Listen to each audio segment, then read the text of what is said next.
Okay. Okay. Thanks everyone for joining us tonight. We're really lucky that we have Karen Lang who's joined us. Before I introduce Karen and read her bio out to us, I'm just going to read our Helping Parents Heal mission statement. Helping Parents Heal is a non-profit organisation dedicated to assisting bereaved parents to become shining light parents by providing support and resources to aid in the healing process. We go a step further than other groups by allowing the open discussion of spiritual experiences and evidence for the afterlife in a non-dogmatic way. Affiliate groups welcome everyone regardless of religious or non-religious background and allow open dialogue. Attendance today at the Helping Parents Heal meeting is voluntary, and we're here for the benefit of learning from and sharing with other parents whose child has passed away.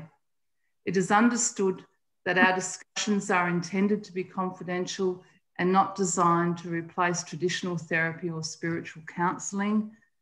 Helping Parents Heal offers a wide variety of speakers to allow parents to be informed about many possible ways to heal, to connect with their children, and to learn about the afterlife. The views expressed by our guests do not necessarily reflect those of Helping Parents Heal, and we ask that you take from their presentations whatever may benefit you personally. And I'm sure that probably resonates with you, Karen. Yes, no, I agree totally. Yeah. I'm just going to read your bio. So Karen Lang is, trying to read people at the same time.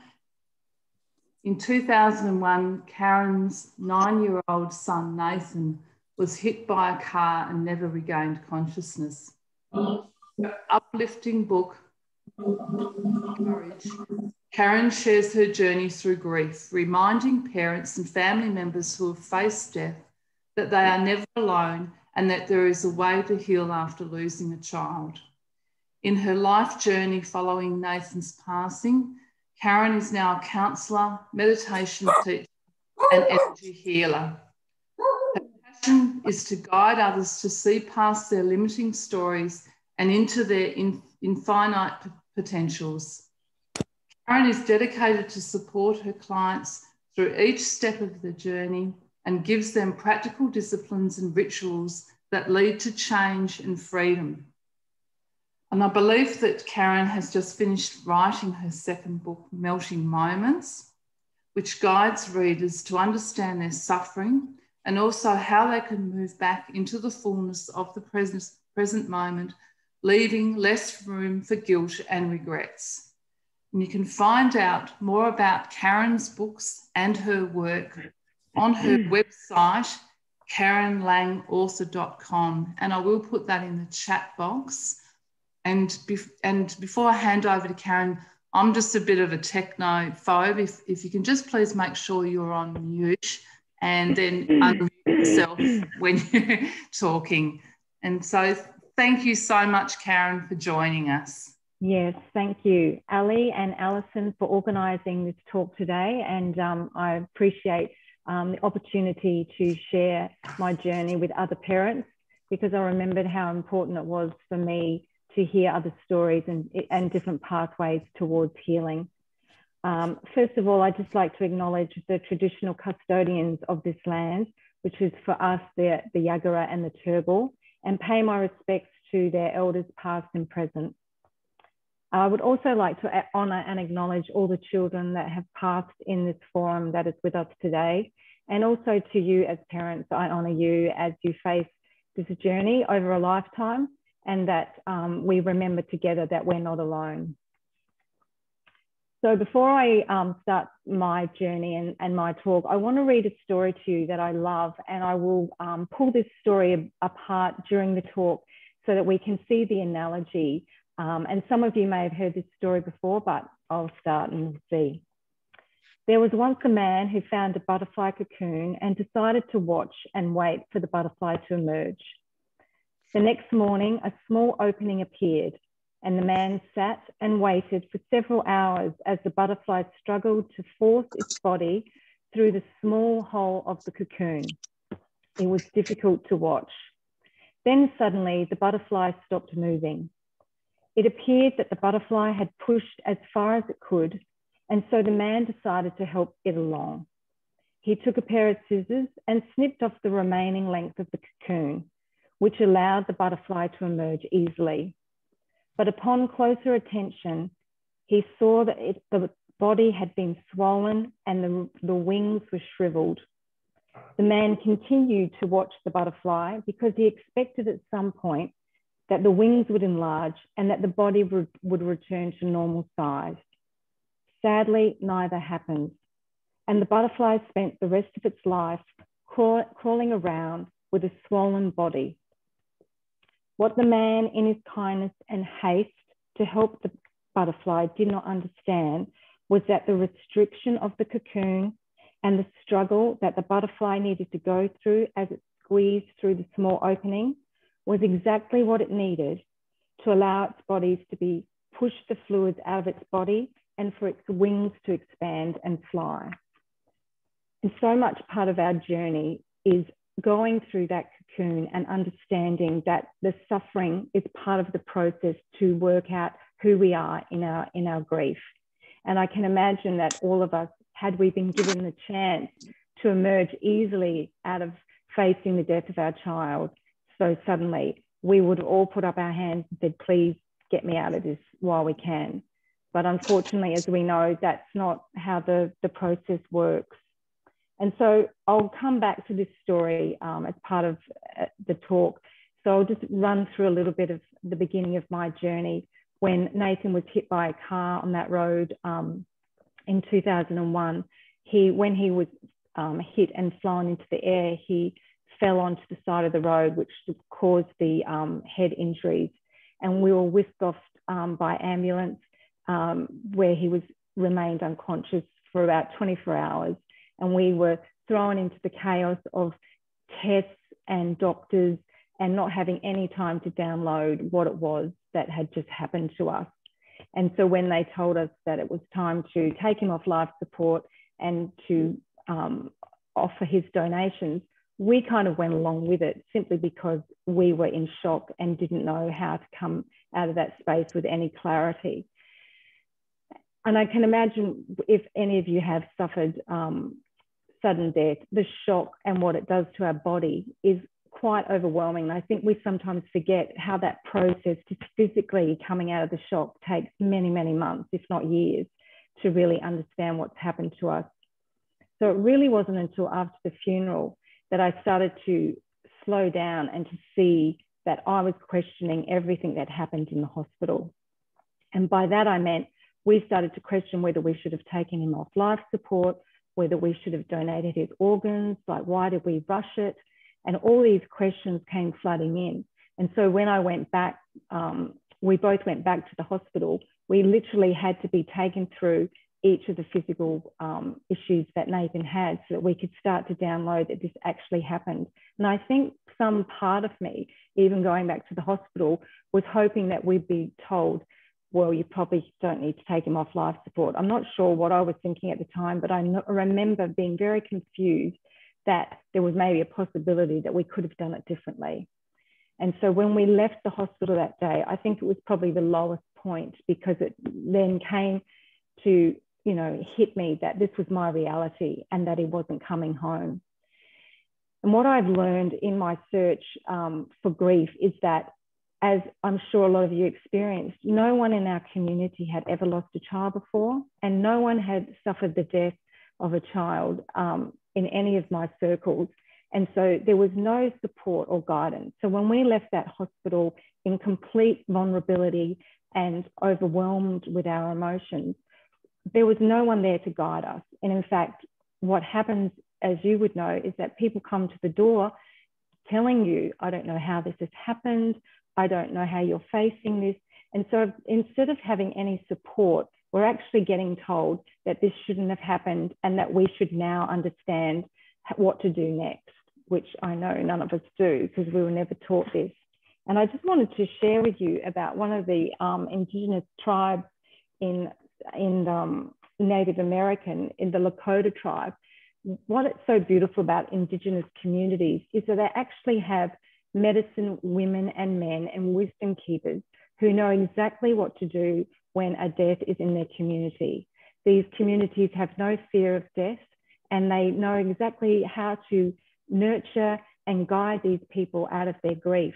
And so if someone dies, they take them and they offer them the ceremonies and the rituals to help process the shock of the death of their child, but also they allow them to start to learn what it is that they have to do to heal. And I just thought what a contrast that story is as opposed to Western world, where we're told that not only, again, this shouldn't have happened, but we shouldn't be, we should know what to do, and we don't. And we certainly didn't know what to do. And so I went back to what was familiar in our life and to the time where what we were doing with Nathan, and that was getting busy. And so that was familiar to me. So I went back to work and I did all the things that I knew that I was feeling safe in, because I didn't feel safe in facing my grief, and I didn't feel safe in knowing what to do next, and neither did my husband. And so we absolutely went back to what we knew. Of course, that wasn't working either, because each day that I would come home, I would realize that Nathan wasn't with us, and we would sit around the table feeling the lack of his presence and the deep loss of not having him in our home. And so I started to wanting again to search for someone that perhaps could lead me out of this and to understand what to do. And so we went to a support grief group around 6 months into our grief. And I'm sure, again, a lot of you know the familiarity in this process, where we sit in a circle and we share about our loss and what that might feel for us at the time. So as we went around the circle, I realized that these people that were feeling very emotional and overwhelmed were at least 10, 15 years ahead of me. And I was 6 months into my grief. So we were kind of looking around going, is there someone that can lead us out of this? Is there someone who's going to say, I've got this, you know, there's not an easy, you know, way out, but just someone that was confident enough to take me by the hand and say, I know what to do to help you. And so we left that meeting that day, which is kind of a decision that there was nothing wrong with people still grieving 15 years on. It was just that their state of mind was a difficult space for me to see that that could be my future, that how I felt now would be how I would feel in 15 years' time. And so we left that meeting and we decided that we would learn somehow around the world through books or through other people another way to heal our grief. And at the same time, we were given a payout for our son's death in an insurance. It wasn't a lot of money, but it kind of made us stop and ask ourselves what we were going to do with this money, that were we going to honour Nathan in some way to make this really special for us. And so we radically had this huge decision to leave Australia and go and live in Italy, because it had been a love of our, you know, one of our bucket lists to go and travel overseas. But it was like the moment I made a decision at that support group meeting that I wasn't going to lead that future, that these doors kind of opened up for me in my search to find who I was in this grief or learn how to cope. I actually believe, looking back now, that these doors opened to us without us really trying too hard. And so we took the radical move to leave Australia, pack up the girls, they were 4 and 12 at the time, and move to Italy, where we completely slowed down and stopped work, which was completely the opposite to what I was doing in Australia. So for the first time during our grief, after 5 years, we started to confront what it is that we were feeling, simply because we had no other distractions. We didn't have our family there and we didn't have our friends. So it was really important that we forced ourselves to slow down, which I'm pretty sure most of us can't do. we were just very lucky to be able to do that. And one of the things I wanted to touch on in this part of the journey was physical symptoms when we don't deal with our grief, and also the guilt that I dealt with over in Italy. So is there anyone in the group that has had physical symptoms since the death of their child, simply from whether it became chronic or any problems with your health since grief has come into your life? So because sometimes it just gives us... Feel free to unmute yourself. And oh, right. It's okay. It's more of a just like show of hands if you felt like you've had physical problems before. That's great. And I think simply because what I realized when I got to Italy, I had all these stomach issues and throats and problems, was that what I'd suppressed over those years in my grief was simply my body now teaching me that it was manifesting in another form. So our grief and our feelings don't leave our body. And unless we address them and nurture them and honor them, then they can manifest in disease and problems. And actually the science shows that if we ever go on a holiday, that's often when people get sick or find out they've got a disease, simply because it's the first time that their body has slowed down. And so I feel like after a shock of a sudden death, in whatever form that takes, our body, this is, you know, to really understand how long it takes for our physical, our spiritual and our emotional to come back to some sort of balance again. And so it's easy when that shock comes to shut down our emotions, hence why we're often so calm in a tragedy.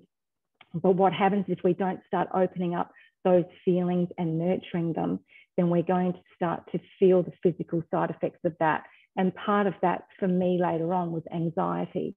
And I cover that in this book because I feel like a lot of people don't associate the physical and the emotional together, which is really a lot of what grief can manifest. And it's easier to go to the doctor and say, I've got this chronic neck pain, or I've got anxiety or heart palpitations, rather than go, I'm feeling really vulnerable with these feelings and I'm overwhelmed and I don't know what to do with that. So it's easy to go and get fixed in a medical way. So that was really important for me to start to slow down, nurture my body, nurture my feelings.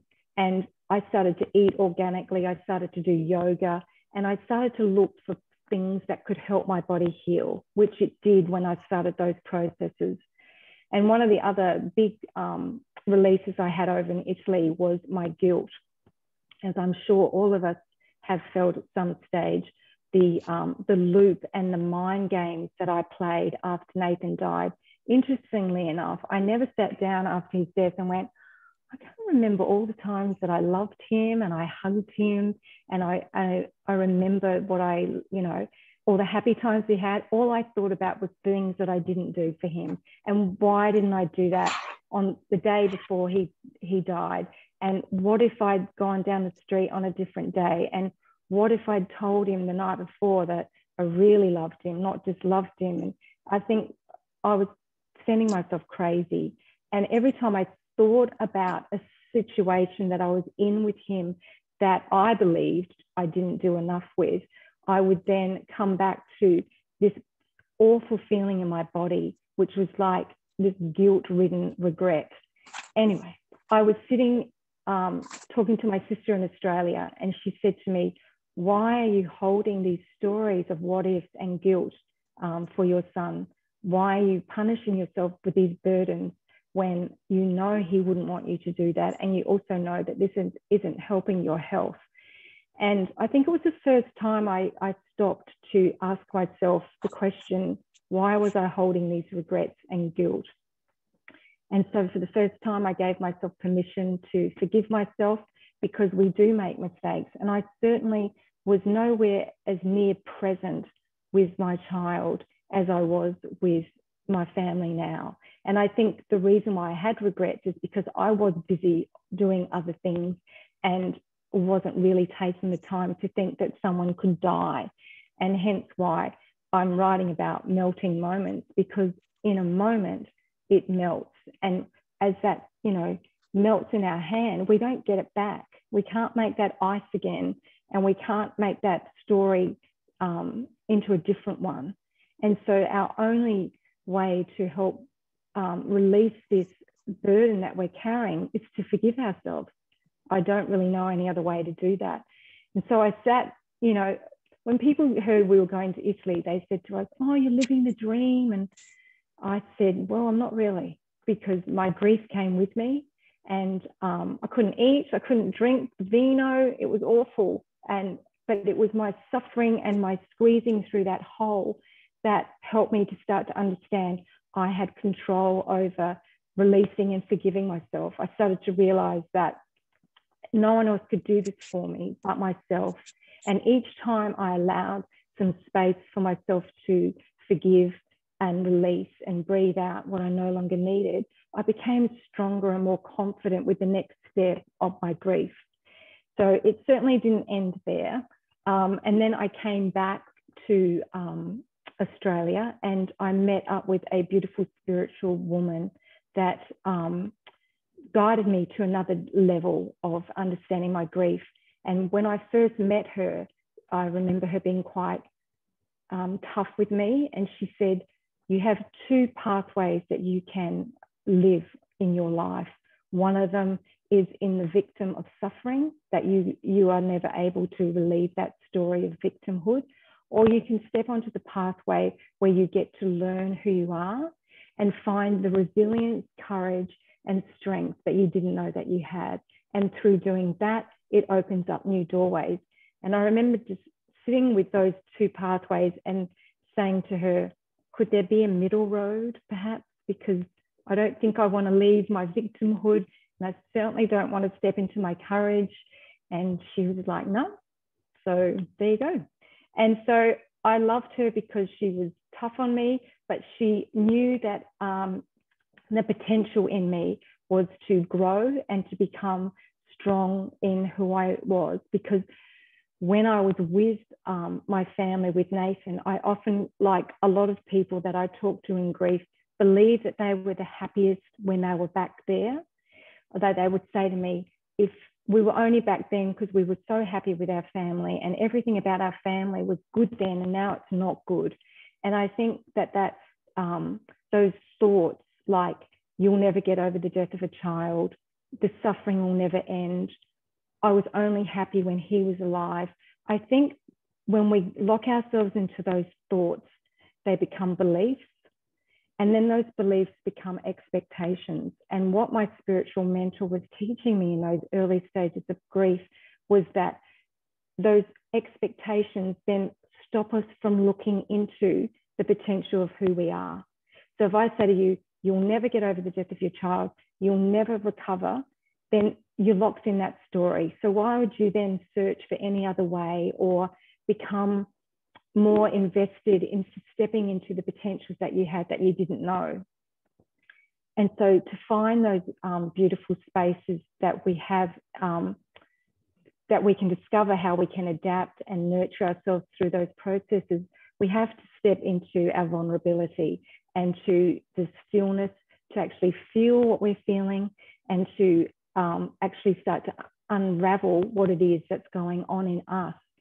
And as we know, no one can do that for us. No one can give us that space in the cocoon, that we have to go in that cocoon on our own.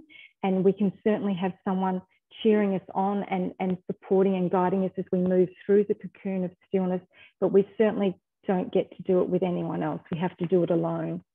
I just wanted to share with you the way someone talks about surrender. Sadhguru is a yogi and a philosopher, and he describes that the gut of surrender is this lonely and dark place, which is often when we feel isolated in our grief. He said that words are powerless to describe how we feel in this space.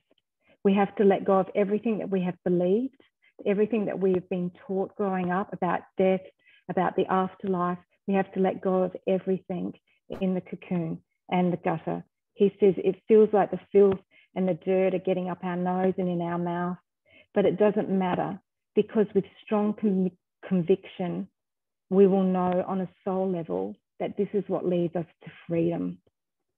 So I often say it's not about healing the journey of grief.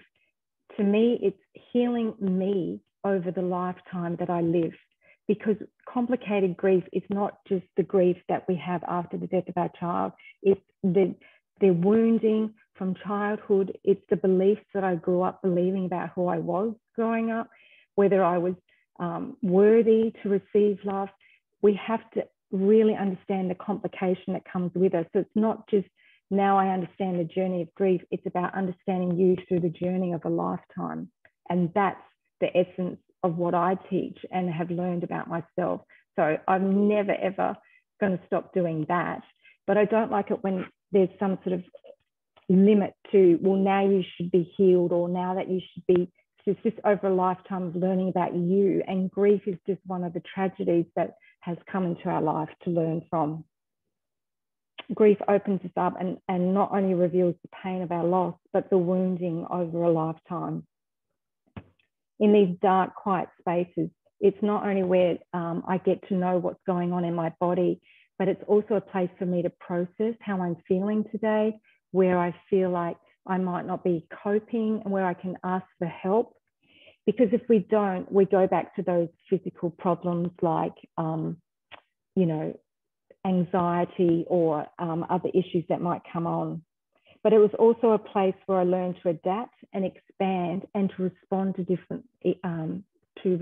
to life more differently. I'm much more open about how I look at people and how I see life. I'm much more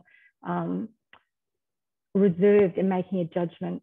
Whereas before I would just say yes to that, or, well, I'm definitely not going to do that because I don't believe in that. I'm much more of a novice in life. And I've got a saying that if you think you know, then you cannot grow. So as soon as I think I know something, that's the way it is, then I realize that I'm not growing. And there's been plenty of times throughout my life where I've thought I've known, and I've been very ego about it, only to find out I knew nothing, which is a bit hard and a bit humbling. So I wish someone had said to me, I wish there was a leader in the community that had come and taken me under their wing and said to me that there was a way through when you get to understand how to nurture and look after yourself, that you create spaces in your life that can allow these feelings to emerge, and to not ignore them, because each one of them are so important, and you're the only one who really understands that in yourself.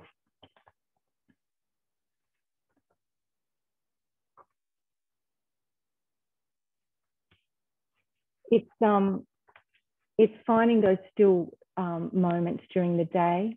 It's pulling yourself away from what is familiar and changing it up so that you start to create space differently. And each time you do that, your neural pathways can open up to a new way of living as well. And I think it's just allowing again and again and again, every day, just some space to hold your heart and saying, what's going on? What am I afraid to feel? What am I unwilling to feel? And if I'm too scared to go there, who can nurture me through that? And who can allow me to have those spaces in a safe space if I don't want to do it alone?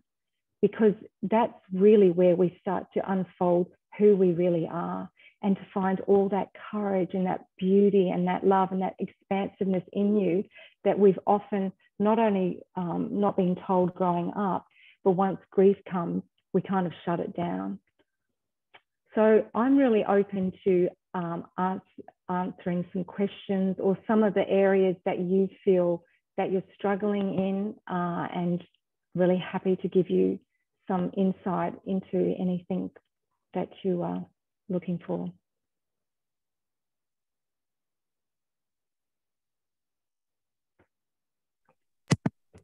Feel free to put your questions in the chat box.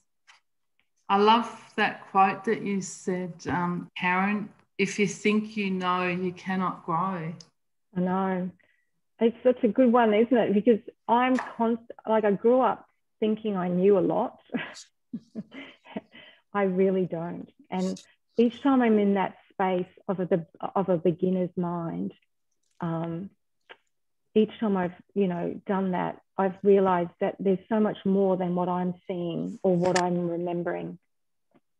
That was Sadhguru. Have you heard of Sadhguru from the Surrendering? And I can send that to Ali. I can send a quote. It's in my new book too, because it's such a beautiful description of the gutter of surrender, because you feel awful, you can't breathe, and you actually, when we're in the gutter of surrender, we're really learning to give up. And it's always in that space where I've had enough, where I can't go on anymore, that I find my resilience and my expansion. It's not just before going in there, I go, I can't do it. I never find my resilience there. It's actually when I give up, I get on my knees and I feel naked and vulnerable. And then I may ask for help, or I may just sit with those emotions and trust that I'm strong enough to feel them, and I'm strong enough to move through the next part of my journey. So it really does open up that story of pain. Alison's asked the question, did you feel that there was a particular time mark where your energy lifted out of your grief? Some people sort of say around about the 4 or 5 year mark. What was that like for you? So we hadn't gone to Italy by then. We were so 2007 we went to Italy. So Alison, I just literally went back to everything that was familiar in my life, and I ran. And working with some of the parents now who are only 1 year or 2 year into their grief, and seeing the milestones that they're having, I'm overwhelmed with like the capacity that we have, that we don't have to have a certain time frame. But for me, I just didn't feel like I was ready for anything. I actually think I just shut down. And so it wasn't until I went to Italy and slowed down. And so I guess the key is to slow down wherever that is in your life, because that's really when I started to open up, not only to feel what was going on in my body, but to start to work out what it was, to know what the next step would be. That it was always in stillness that I learned that. And I've resisted, even now when things come up, I still resist going into those spaces, because I think, oh, I'm fine, I'm good. And that's the only place that helps me move through it quickly. What techniques or rationale do you use to forgive yourself? Really simple, beautiful question. Thank you for asking, because it's important. I've got 2 podcasts where I take you through that exact process, and the link is in my website. I basically just put my hands on my heart, and I sit, like, as soon as someone says, are you ready to forgive yourself? A lot of emotion comes up, because it's almost like you're creating some room to even feel that guilt and regret. And I just said to myself, I'm no longer going to hold this heaviness in me. I forgive myself. And then as those emotions come up, I breathe them out like I would back into the earth. And I allowed myself to just expand in that moment. And I felt like the heaviness just came off me, because for those 7 years, I absolutely believed I needed to punish myself for what I didn't do. And then I started to remember what I did. And people would say to me, you're such a beautiful mum. And I go, was I? Because I'd forgotten every part of that. I'd forgotten every step of the way that I was. And that time that I had with him was what I did best, because that's all I knew. Now I know more. And this is always my wish. I go, if I could be as wise now and still have Nathan in my life, that would be the win-win. But that's not how we always get it, unfortunately.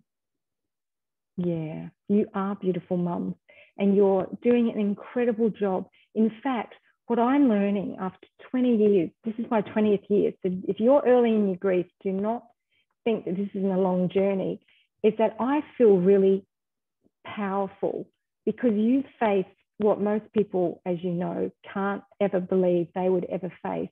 And so you learn to become really strong and trust that you are a leader of some sort, when you know yourself fully in this journey. So if anyone ever questions me, I just give them a little bit of a look and say, have you been through this?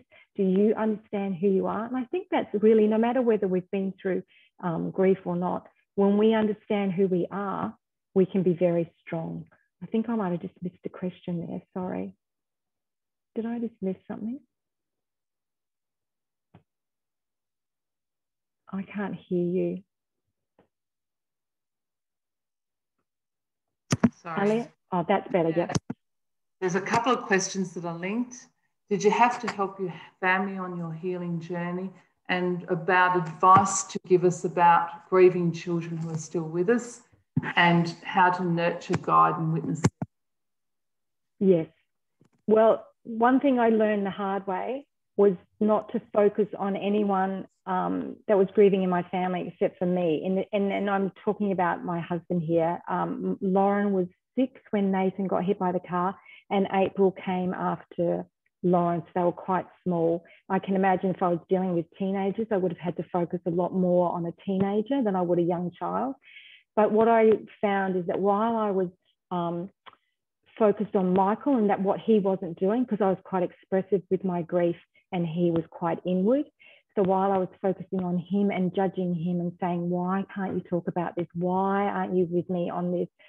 I wasn't nurturing my own feelings and I wasn't giving any space to mine. And I think that's one of the major problems that we have in our relationships, is that we're wanting our partner not only to be the one perhaps that will lead us, like the Native Americans, please lead me out of this, but they often grieve completely opposite to us. And so my advice would be, in nurturing me first, even if my children were teenagers, in learning how to nurture me and what I needed, I was so much more present to my family. And that really helped us grow as a family, because I was getting it right. And I didn't want to be the one to put up my hand either, but I didn't know who else was going to do it. So that's how you do that.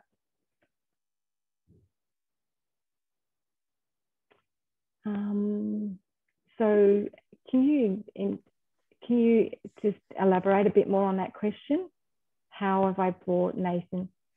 I think for some of us, and I know for me it's still very early, but yeah, with your grief, sometimes I feel like if I feel like I'm moving on, I'm leaving my child behind. Yes. I'm 3 years in. How do yes. you, 20 years on, how do you bring Nathan into your life every day? What does that look like? Yeah, and you've brought up a really good question about grief on that level, because what happens is every time I move away from what's familiar, and your life with them was the only life that you knew, that you were happy with them because they were here. Every time you step out of that journey, you're coming into unknown territory. But the thing is, every time you let go of the story that you think that you should have had, like they should be here, they should be getting married. Every time we let go of that story and come back to allow, I'm not using the word accept, I use the word allow. I allow that's my reality. Then in my expansiveness of moving into the unknown, he just comes with me. And so I feel closer with him. I feel like I'm more aligned with his spirit or sense of spirit, because I feel all encompassed with life, if that makes sense. So while I'm still holding on to the story that that's the way it should be and the unfairness of that, and I think this takes a long time to believe, once I start to step into the unknown, not knowing what's next, I become more one with life, which takes away that separation, because I'm separated. And so as I become more one with me and one with life, I seem to become more one with Nathan. Easier to feel than explain. But I totally get, every parent I meet says the same thing. How can you go on without them? Because I'm still here and they're not, and that's not fair.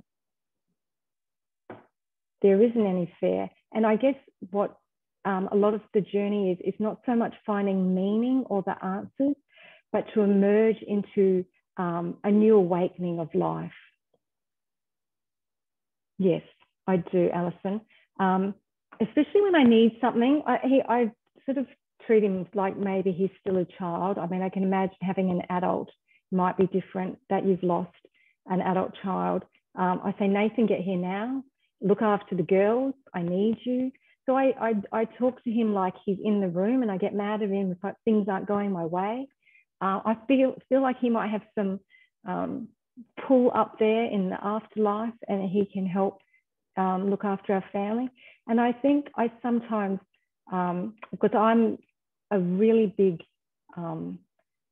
lover of nature, and really I had to learn how to do that. And I write about that because it's such a hard process if you haven't been in nature before.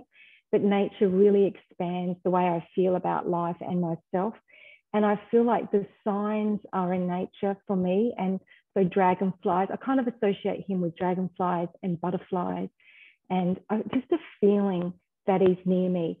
But I feel like the more I'm in those spaces where I'm expanding, the more I'm closer to him. When I'm shutting down and separating him from him, I feel like you might shut out signs and awareness of your loved ones.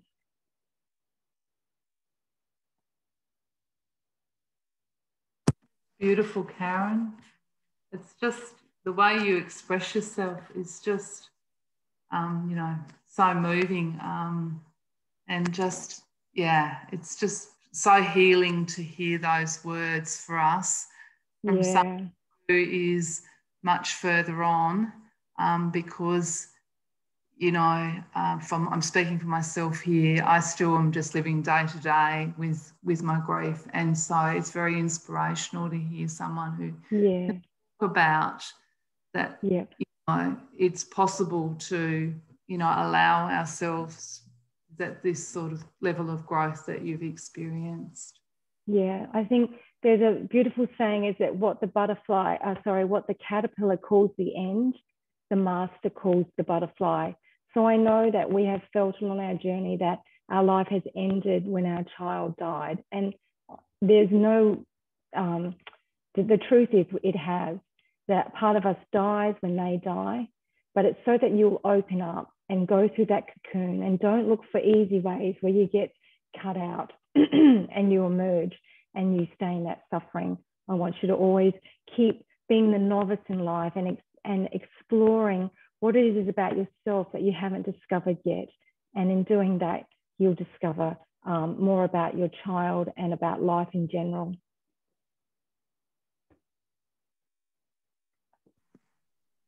I don't know if you want to share any more about anything more about your books or the work you're doing today, or any other examples of just your day-to-day work with us, just so that we can understand a bit more, you know, about how things are for you and what you might offer some of the helping parents who, if they want to get in touch. Yes. Before I talk about my work, I just probably haven't touched enough on nature for me. And I want you to understand how there's energy in the world. We're all made from energy, and we've often gone into spaces where we felt the energy is heavy, or that someone else's energy is heavy. So a lot of the time when I'm feeling overwhelmed with life or grief, I want to go into energy that helps expand me. And so if I'm, you know, and on top of a mountain or I'm near a river, even just sitting in those spaces is far more healing than you can imagine, because it's actually an energy and a vibration in our body that we're connecting to. So you could be sitting there crying and wishing your life hadn't ended up the way it was. Just sitting in those spaces of nature can really open you to come to a more calm space and awaken parts of you that you didn't realize were there. So there's a stillness in nature that's in us. And so when we're next to a tree or next to a river, if you're doing that enough and sitting in those vibrations of expansiveness, when you're in those spaces, you will awaken that which is already you. So you don't have to go there and pretend you're trying to meditate or pretend that your mind isn't busy. It's a much more effective place to be in when you're going through a difficult time than perhaps in a bedroom or something like that. my spiritual practices have expanded throughout the years. And so I learned from people from Indigenous tribes. I'm very interested in learning about the way the Indigenous love the land and that they honour the land. And so I've been taught a lot of rituals like that. So when I'm going to the land, I'll acknowledge the Indigenous people like I would if I was coming to my own home. And I've started to create that the world around me is me. And so if I'm having difficulties with someone, I reflect back again what is going on in me. And so it takes the responsibility and the blame and the judgment away from us when we can come into those spaces and nurture what's going on in us. So if you're finding it difficult to forgive someone for something that happened before your child died, they're really good spaces to come into and question what it is about why you're holding it for them, or what do you think is helping you by not forgiving and moving forward in that way. My work is really, it doesn't matter if you've faced the death of a child or you're just struggling with anxiety. I use the same process for everyone, and that's to teach you practices and stillness so that you get to know who you are. Because when you understand who you are, and that's probably not who we've been brought up thinking we are, you start to realize that you're much bigger than you are, and that you start to realize there's a lot more courage in you that perhaps you're not looking at when you're stuck in the stories from the past. And it's a really slow process, and the more you take, just got to close it, I think, the more you take time to understand that, the more you'll feel more aligned in your grief. So I just teach you how to do that. And it takes time. And if you're not used to having a practice of some kind, where I'm kind of always teaching how to open your energy as opposed to contracting, and that would make sense for you. So we open up when we're in spaces like that. We open up when we're vulnerable. We open up when we're wanting to learn.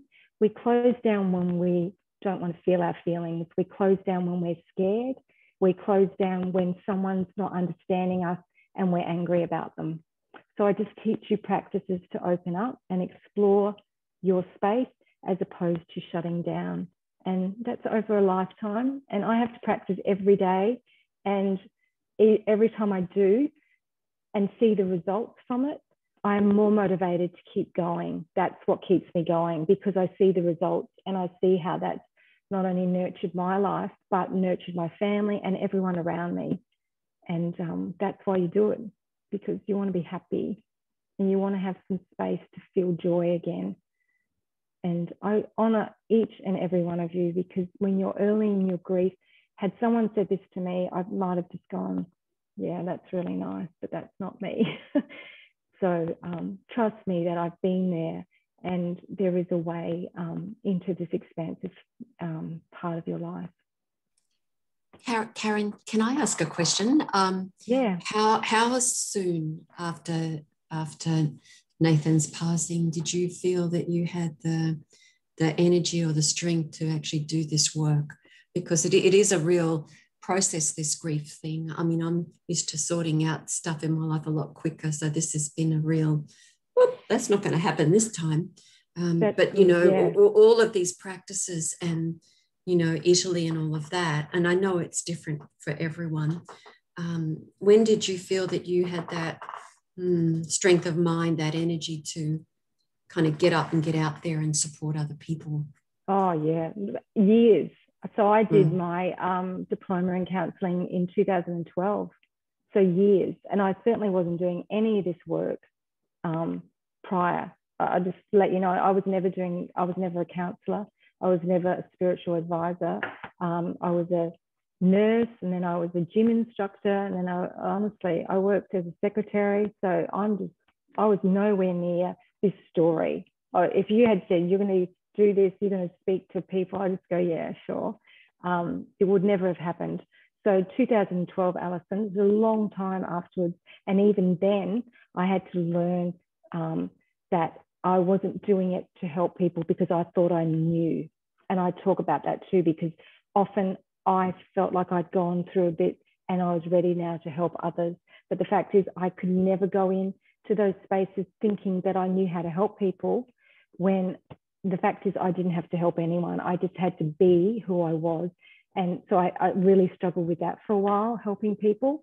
Well, I'm sort of so far on and I should give you advice. And it wasn't like that at all. In fact, I just was, it wasn't working for me when I had that attitude. But when I knew what I was good at and I offered that, and then people said yes to it or people said no, then I was more free in that.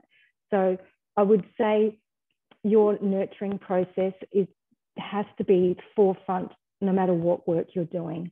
It has to be you first, everyone second. There's no budging on that.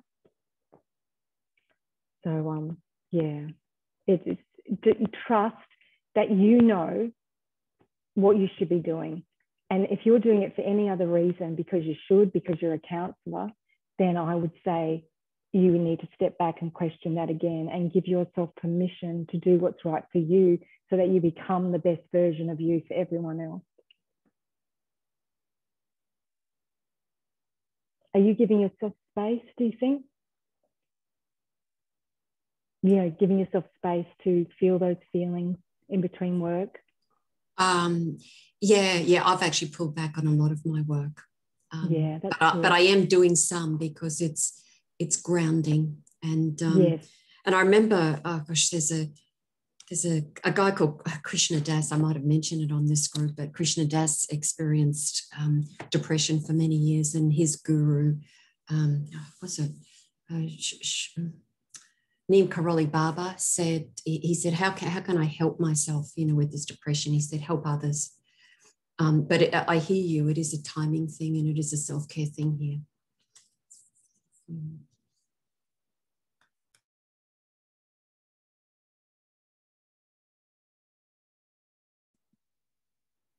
Can people hear Karen? Karen, I'm not sure if you're muted.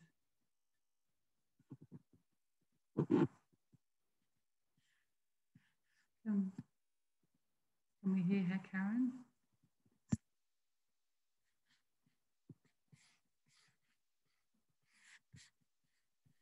Is that better? Yeah, I found it. Yes, I think you have to be honest with yourself, because even if someone says that's perhaps how you're going to get out of your depression, I would still say I have to be honest with what's going on with me. And that is just sitting in that space and saying, is that true for me? Is that what I need? Do I need to go help people? And you know what? It doesn't matter if you do, because every time I stepped out with something that I thought was right for me, my body and my emotions and my anxiety showed me differently. So trust that your body will show you, and think that's a good foundation to stay on, because you're allowed to go off and try anything you want. But if you can't cope with that, then you need to come back to the table and say, what's going on?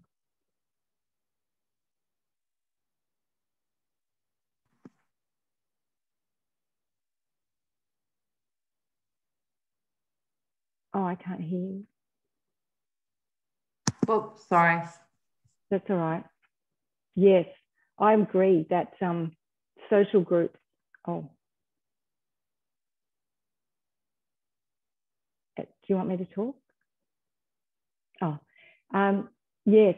Again, I absolutely agree with you that you have to listen to your body. I'm not an extrovert. I don't like big groups because I feel them quite draining, especially if people are asking you a lot of questions. How are you going? What's going on? So listen again to what it is that you need to do what's right for you. And really don't worry about what anyone thinks, because again, you just say to them, well, I'm sorry, you have lost a child. So I have to do this because it's right for me. And I'm going to become a better person when I'm honest. Like, who are we trying to please here? I need to become more social, because I'm be like, nah, I'm going in the bush. I'm sitting there with the birds. I love them. They don't, but again, it's a balance. I just love how you are really emphasizing, Karen, the importance of self, because as mothers, and women or whatever, as people in the world, it's very easy to prioritise everyone else. It is. I'm really grateful to be reminded over and over. So thank you for, honouring self first. It's one of the biggest things to unfold in us, is those stories that you don't receive first. And you can start to understand how that happens by your upbringing, whether you saw your mum put everything first. This complication of grief is not just about the death, it's about how your belief system is in the world. And so that's right. If you saw your parents putting themselves last, we become the parents who do the same. But in actual fact, no one wins. And when we don't set, so this is a really good thing, a line to remember, is when we don't set boundaries, we get resentful. And so if resentfulness or irritability is coming up in you, it's often because you haven't set boundaries. Yeah, you have. Exactly. That's exactly it. You've never been shown that. You just take a moment and just say, I receive. Like, who says that to themselves? I receive.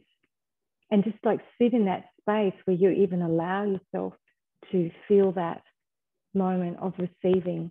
And when you get that, okay, so some of the boundaries I would say are, I'm not going out with you tonight because I feel overwhelmed. The kids want you to do something. No. In fact, why I love a practice is that once you get established and confident in your practice, my children learned very early on that was my time, but they also trusted that I came out a better version of me. So they're like, maybe you should go into your room, Mum, and have some time and have some space. So they learned to trust that I was the better version of me. I was a better mum. I was a better wife because I allowed myself to nurture me first. Yeah, that's right. Because you are now the mentors for the future of your children and their children. So whatever you're teaching them, that not putting yourself first or not nurturing yourself, they're not going to be able to learn how to do that either with their grief or any problems that they have throughout their life. You want to show them that there's a resilience in nurturing, and you become strong about saying that to people, and you get used to them saying, well, I wish you would come, and you just say, no, I'm fine. You just get better at it. Yes, well, I would love to think that second book was out on the bookstores, Alison. I haven't found a publisher or a self-publisher yet, but it's sort of, in the first book, I really just nurture the story of Nathan's death. And in this book, I give you more insight into the day-to-day rituals that I do and how I suffered with anxiety and judgment. I had so much judgment about myself and others. And again, that came into my storyline as growing up. So grief not only reveals our vulnerabilities, but it reveals what we haven't healed in our life. And that's what's so difficult, because we have to face that as well. No, I didn't have anxiety before his death. So I think the shock of seeing his accident and not nurturing those feelings in me was that buildup of energy, and why it manifested one day, a couple of years afterwards. And I speak about that, and it's like, I didn't even know what I was feeling at the time. So that was pretty scary. And once you go into fear, you shut down, and then you think there's something wrong with you, and you don't think it's your feelings. You actually think there's a physical problem, and so you head off onto that medical pathway as opposed to just sitting with yourself. And I'm not saying don't go to the doctor if you don't need to. Go. Yeah.